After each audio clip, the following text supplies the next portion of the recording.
എജു വൈബ്സിലേക്ക് സ്വാഗതം. ഇന്ന് നമുക്ക് ഏതൊരു എക്സാമിനും ചോദിക്കാവുന്ന കുറച്ച് ക്വസ്റ്റ്യൻസ് മധ്യകാല ഇന്ത്യ എന്ന ഭാഗത്തു നിന്നുള്ള കുറച്ച് ചോദ്യോത്തരങ്ങൾ ശ്രദ്ധിക്കാം. ഒന്നാമത്തെ ചോദ്യം, ആരുടെ ഭരണകാലത്താണ് ഡൽഹിയിലെ ചെങ്കോട്ട നിർമ്മിച്ചത്? ആരുടെ ഭരണകാലത്താണ് ഡൽഹിയിൽ ചെങ്കോട്ട നിർമ്മിച്ചത്? ഷാജഹാൻ.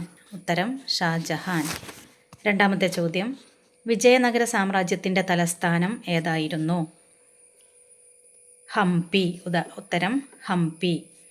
മൂന്നാമത്തെ ചോദ്യം, ഇന്ത്യയിൽ മുഗൾ സാമ്രാജ്യത്തിൻ്റെ സ്ഥാപകൻ എന്നറിയപ്പെടുന്നത് ആരെ? മുഗൾ സാമ്രാജ്യത്തിൻ്റെ സ്ഥാപകൻ എന്നറിയപ്പെടുന്നത് ബാബർ. ബാബർ.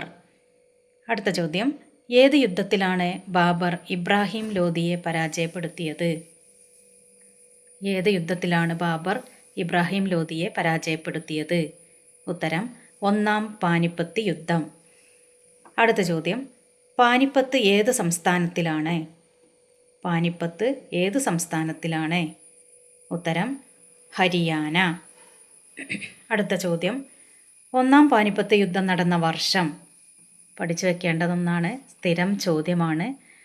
ഒന്നാം പാനിപ്പത്ത് യുദ്ധം നടന്ന വർഷം 1526. അടുത്ത ചോദ്യം, മതസഹിഷ്ണുതയ്ക്കും ദിൻ ഇ ഇലാഹി എന്ന സമന്വയ മതത്തിൻ്റെ സ്ഥാപനത്തിനും പേരുകേട്ട ചക്രവർത്തി ആര്? മതസഹിഷ്ണുതയ്ക്കും ദിൻ ഇ ഇലാഹി എന്ന സമന്വയ മതത്തിൻ്റെ സ്ഥാപനത്തിനും പേരുകേട്ട ചക്രവർത്തി ആരായിരുന്നു? അക്ബർ. ആരായിരുന്നു? അക്ബർ. അടുത്ത ചോദ്യം, ഇന്ത്യയിൽ മുഗൾ ഭരണത്തിന് അടിത്തറയിട്ട യുദ്ധം? എപ്പോഴും സ്ഥിരം ചോദ്യമാണിത്. ഇന്ത്യയിൽ മുഗൾ ഭരണത്തിന് അടിത്തറയിട്ട യുദ്ധമാണ് ഒന്നാം പാനിപ്പത്ത് യുദ്ധം. ഒന്നാം പാനിപ്പത്ത് യുദ്ധം നടന്ന വർഷം നേരത്തെ നമ്മൾ പഠിച്ചു, 1526. ഇന്ത്യയിൽ മുഗൾ ഭരണത്തിന് അടിത്തറയിട്ട യുദ്ധമാണ് ഒന്നാം പാനിപ്പത്ത് യുദ്ധം. നടന്ന വർഷം 1526. അടുത്ത ചോദ്യം, ഇന്ത്യയിൽ മുഗൾ ഭരണത്തിന് അടിത്തറയിട്ട യുദ്ധം ഏതാണ്? അടുത്ത ചോദ്യം നമ്മളിപ്പോൾ പഠിച്ചതാണ്, ഒന്നാം പാനിപ്പത്ത് യുദ്ധം. ഇത് ആരെല്ലാം തമ്മിലായിരുന്നു? ഒന്നാം പാനിപ്പത്ത് യുദ്ധം ആരെല്ലാം തമ്മിലായിരുന്നു?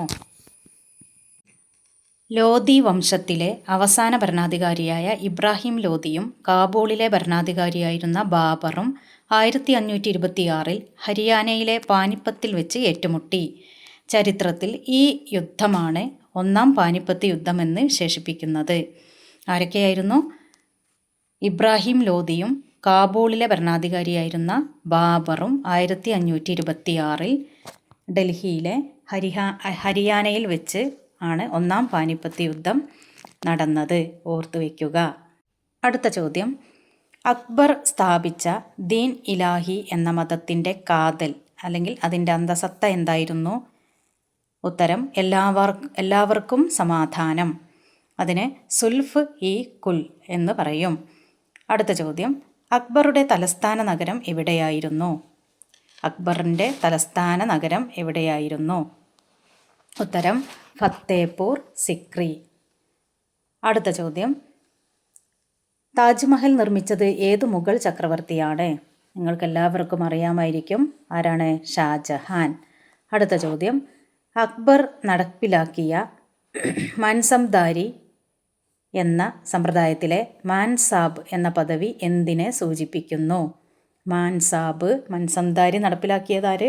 അക്ബറാണ്. അക്ബർ ചക്രവർത്തി നടപ്പിലാക്കിയ മാൻസബ്ദാരി സമ്പ്രദായത്തിലെ മാൻസബ് എന്ന പദവി, അതൊരു പദവിയാണ്. ഓരോ ഉദ്യോഗസ്ഥർക്കും കൊടുത്തിരുന്ന പദവികളുണ്ടായിരുന്നു. അതിലൊരു പദവിയാണ് മാൻസാബ്. അത് എന്തിനെയാണ് സൂചിപ്പിക്കുന്നത്? ഉത്തരം ഓരോ ഉദ്യോഗസ്ഥനും നിലനിർത്തേണ്ട കുതിരപ്പടയാളികളുടെ എണ്ണത്തെ. ഓരോ ഉദ്യോഗസ്ഥന്മാർക്കും ഓരോ പേരുകളുണ്ടായിരിക്കും. അവരുടെ ചുമതലകൾ ഏതൊക്കെയാണെന്ന് പരീക്ഷയ്ക്ക് ചോദിക്കാറുണ്ട്. ഓരോ ഉദ്യോഗസ്ഥനും നിലനിർത്തേണ്ട കുതിരപ്പടയുടെ എണ്ണമാണ് മാൻസാബ് എന്ന മൻസബ്ദാരി സമ്പ്രദായത്തിൽ അക്ബർ നടപ്പിലാക്കിയ സൈനിക സമ്പ്രദായ വ്യവസ്ഥിതിയുടെ മാൻസബ് എന്ന പദവി സൂചിപ്പിക്കുന്നത്. അടുത്ത ചോദ്യം, താഴെ പറയുന്നവരിൽ അക്ബറുടെ സദസ്സിൽ ഉൾപ്പെടാത്ത വ്യക്തിയാരെ? ചോദ്യങ്ങൾ ഇങ്ങനെയും ചോദിക്കും. താഴെ പറയുന്നവരിൽ അക്ബറുടെ സദസ്സിൽ ഉൾപ്പെടാത്ത വ്യക്തി: A. Raja Mansingh, B. Birbal, C. Raja Todarmal, D. Tenali Raman. ഈ 4 ആരാണ്? മനസ്സിലായിട്ടുണ്ടാവും. ആരാണ് അക്ബറുടെ സദസ്സിൽ ഉൾപ്പെടാത്ത വ്യക്തി? തെനാലി രാമൻ. അടുത്ത ചോദ്യം: അക്ബർ നിർത്തലാക്കിയ നികുതി സമ്പ്രദായം ഏത്? വളരെ ഇമ്പോർട്ടൻ്റ് ആണ്, എല്ലാ പരീക്ഷയ്ക്കും സ്ഥിരം ചോദ്യമായി ചോദിക്കുന്ന ഒന്നാണിത്. അക്ബർ നിർത്തലാക്കിയ നികുതി സമ്പ്രദായമാണ് ജസിയ. എന്താണ്? ജസിയ. അടുത്ത ചോദ്യം: വിദൂഷകനായി ബീർബൽ ആരുടെ രാജസദസ്സിലെ അംഗമായിരുന്നു?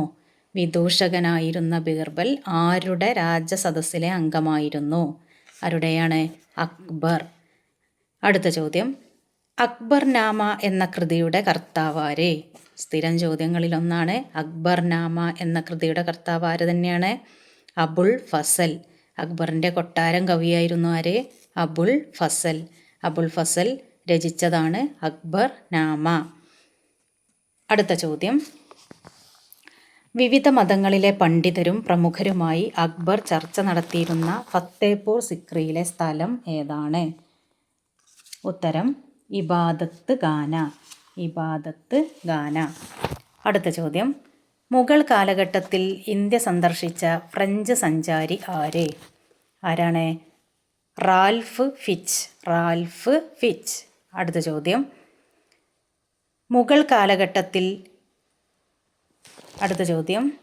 മുഗൾ ഭരണകാലത്തെ പ്രധാന നഗരങ്ങളിലൊന്നായ ധാക്ക ഇന്ന് ഏതു രാജ്യത്താണ് സ്ഥിതി ചെയ്യുന്നത്?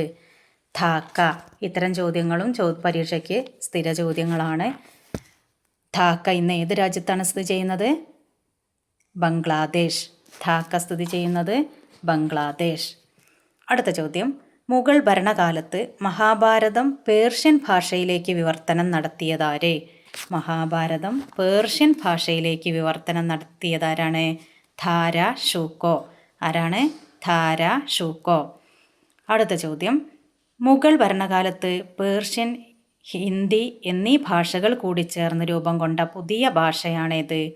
മുഗൾ ഭരണകാലത്ത് പേർഷ്യൻ കൂടെ ഹിന്ദി ഭാഷയും കൂടിച്ചേർന്ന് രൂപം കൊണ്ട പുതിയ ഭാഷയാണ് ഉറുദു. ഉറുദു. അടുത്ത ചോദ്യം: അവസാനത്തെ മുഗൾ ചക്രവർത്തി ആരായിരുന്നു? അവസാന മുഗൾ ചക്രവർത്തിയാണ് ബഹദൂർ ഷാ സഫർ. ഈ മുഗൾ ഭരണവും മുഗൾ ചക്രവർത്തിമാരെയും കുറിച്ച് നമ്മൾ മറ്റൊരു വീഡിയോയിൽ വിശദമായിട്ട് ചർച്ച ചെയ്യുന്നതാണ്. അടുത്ത ചോദ്യം: ഏത് മുഗൾ ചക്രവർത്തിയുടെ കാലത്താണ് മയൂര സിംഹാസനം നിർമ്മിച്ചത്? ആരുടെ കാലത്താണ് മയൂര സിംഹാസനം നിർമ്മിച്ചത്? ഷാജഹാൻ. ആരുടെ കാലത്താണ്? ഷാജഹാൻ. അടുത്ത ചോദ്യം: അക്ബറിൻ്റെ സദസ്സിനെ അലങ്കരിച്ചിരുന്ന സുപ്രസിദ്ധ സംഗീതജ്ഞനായിരുന്നു ഡാഷ്. ആരായിരുന്നു? അക്ബറിൻ്റെ കൊട്ടാരം സദസ്സിനെ അലങ്കരിച്ചിരുന്ന സുപ്രസിദ്ധ സംഗീതജ്ഞൻ ആരായിരുന്നു? താൻസൺ. താൻസൺ. അടുത്ത ചോദ്യം: അക്ബറിൻ്റെ സദസ്സിനെ അലങ്കരിച്ചിരുന്ന പണ്ഡിതർ അറിയപ്പെടുന്നത്? അക്ബറിൻ്റെ സദസ്സിനെ അലങ്കരിച്ചിരുന്ന പണ്ഡിതർ ഏത് പേരിൽ അറിയപ്പെട്ടു? നവരത്നങ്ങൾ. ചോദിക്കാറുണ്ട്. അക്ബറിൻ്റെ സദസ്സിനെ അലങ്കരിച്ചിരുന്ന പണ്ഡിതർ നവരത്നങ്ങൾ എന്നറിയപ്പെട്ടു. അടുത്ത ചോദ്യം: താഴെ പറയുന്നവരിൽ ആരാണ് അക്ബറുടെ നവരത്നങ്ങളിൽ ഉൾപ്പെടാത്തത്? അപ്പോൾ ഉൾപ്പെടുന്ന നവരത്നങ്ങൾ ആരൊക്കെയാണെന്നുള്ളത് നമ്മൾ വിശദമായിട്ട് ഒരു വീഡിയോ ചെയ്യും.